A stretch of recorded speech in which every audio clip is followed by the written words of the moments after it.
Je suis archi-compte, j'ai pas de slide, donc vous allez comprendre vite pourquoi, parce que je fais de la musique. Donc les trucs visuels et compagnie, c'est pas trop mon truc. Donc archi-compte, je dirigeais une équipe projet de INRIA jusqu'à 2016. C'était une équipe à l'intersection d'intelligence artificielle et musique. Oui, on peut faire des choses sérieuses. J'ai beaucoup souffert de ça quand j'étais à INRIA. Les gens me disaient, ah, tu fais de la musique, ok. Bon, donc on faisait beaucoup de machine learning, mais aussi beaucoup de langage synchrone temps réel au service de la musique et des artistes. Et on a eu beaucoup de traction auprès des artistes très très connus au niveau mondial. Et avec les membres de mon équipe en 2016, on s'est dit on va ramener ça pour le monde entier. Donc on est une entreprise B2C. Attention, c'est très rare, surtout en Area Business Club, mais en France tout court.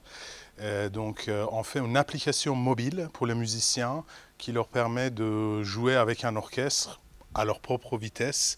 Donc c'est quelque chose qui n'était pas possible, sauf si vous avez des orchestres chez vous à la maison.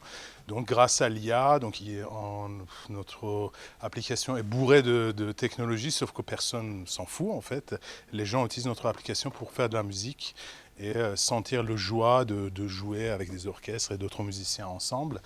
Et donc on a créé la société en 2016, on a fait 1 an et demi de R&D parce que utilisation avec Philharmonie de Paris, et c'est pas pareil qu'un gamin de 6 ans chez lui, surtout avec ce genre de trucs. Et fin 2017, on a sorti la première version. On a eu une croissance naturelle assez considérable pour nous. On était très petits, d'abord à Guanov, après on était ici à Station F. Et on a annoncé il y a 2-3 mois un levée de fonds en seed de 4 millions d'euros avec Daphne et un poignet de business angels, dont des gens que vous connaissez ici peut-être, comme Yann Lequin ou Hideki Nobuyuki, l'ancien PDG de Sony. Et donc la société s'appelle Antescofo, l'application s'appelle Metronote, métronome et astronaute, comme ça vous n'oubliez pas. Et donc on a fait ce lever-là, donc c'est un lever seed. Donc ça veut dire que quand on a fait le lever, on ne gagnait pas d'argent. Donc on nous dit à Station F que c'est assez rare en France, mais bon, ça peut arriver. Donc c'est un peu à l'échelle américaine, c'est vrai. Mais bon, on a réussi. Je pense qu'on avait une bonne équipe.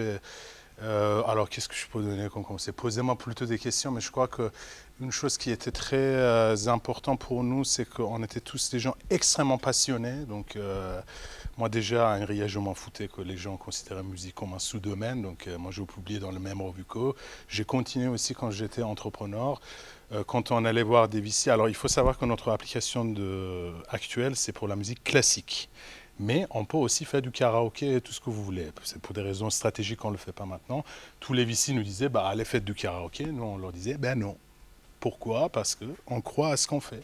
Et on leur montrait des chiffres. Et donc, on n'a pas divergé, même si on a récolté. Donc, on a vu peut-être un peu autour de 70 fonds à Paris, un peu partout. Donc, évidemment, on a récolté 78 non.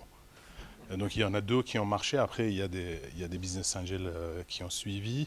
Donc on a persévéré sur notre passion, ce qu'on croyait. Évidemment, on n'allait pas juste dire qu'on était des passionnés, on avait des chiffres à leur montrer, on leur montrait pourquoi c'était universellement scalable, pourquoi notre technologie est supérieure, pourquoi notre capacité d'innovation c'est important. Alors ça, deuxième chose, alors le montant de levée et la dilution, évidemment, c'est un art. Il n'y a pas de normes. Il y a quelques normes, en fait, normalement. Les bons VC font une dilution entre 20 et 30%. Donc si c'est au-delà de 30%, il y a un problème. Et après, sur le montant de levée, il y a beaucoup de choses qui dépendent à votre perspective des levées à venir ou pas.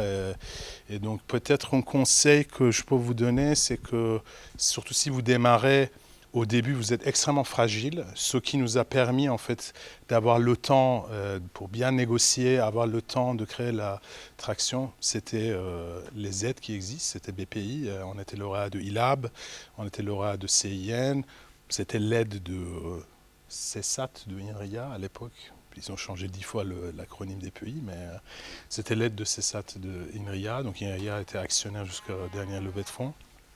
Euh, et donc c'est ça en fait qui nous a permis de continuer notre R&D, faire notre prototype, lancer le produit, et étudier les premières tractions. Euh, quoi d'autre? Posez-moi. Alors on a notre business model, c'est par un modèle d'abonnement. On a un modèle d'abonnement, donc l'application est freemium. On a un modèle d'abonnement qu'on est en train de tester depuis 4 mois. Donc, euh, Metronaut, N-A-U-T. Alors, je vois que vous avez un Android, non? Ouais, bah alors, la version Android, il est tout pourri, donc je vous le déconseille. On s- Ouais, bien sûr, parce que iOS, en fait, il y a une version Metronaut, hein, mais vous n'avez pas la fonctionnalité d'intelligence artificielle. La version iOS, par contre, il est très balèze, il fait plein de trucs. Bah, pour le démo, tapez sur Internet, il y a plein de vidéos qui vont sortir. Normalement, je chante, Sophie m'a entendu 10 fois chanter.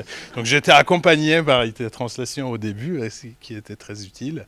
Je vous les conseille, évidemment. Je sais que ça n'existe plus, vous faites des changements en ce moment, mais Sophie m'a beaucoup aidé.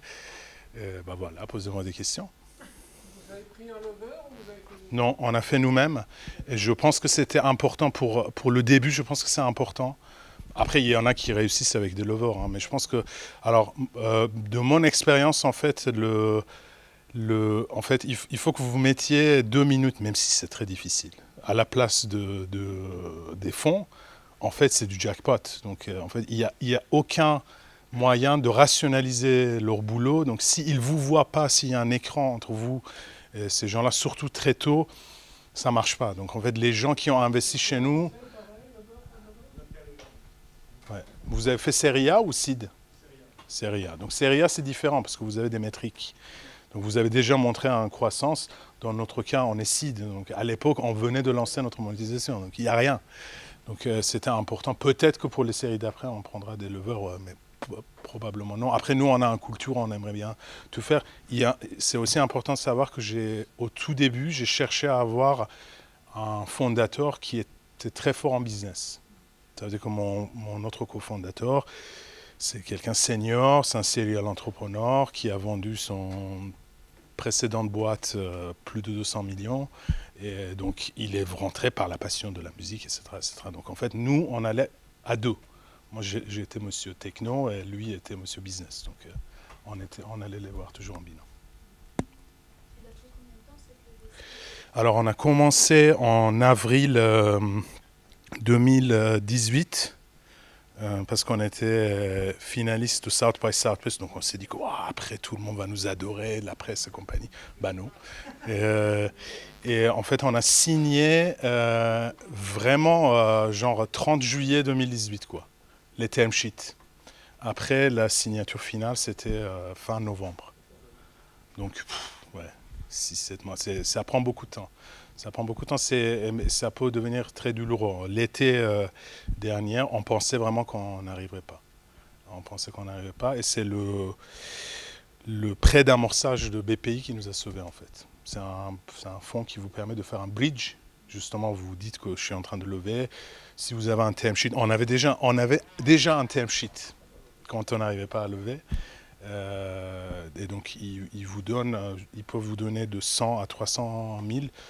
Comme ça, vous abondez la trésorerie et vous n'êtes pas obligé de signer très vite dans des conditions inacceptables. Donc voilà. Après, c'est un art, hein, donc il faut savoir nager, plonger. D'autres questions? Bravo. Merci.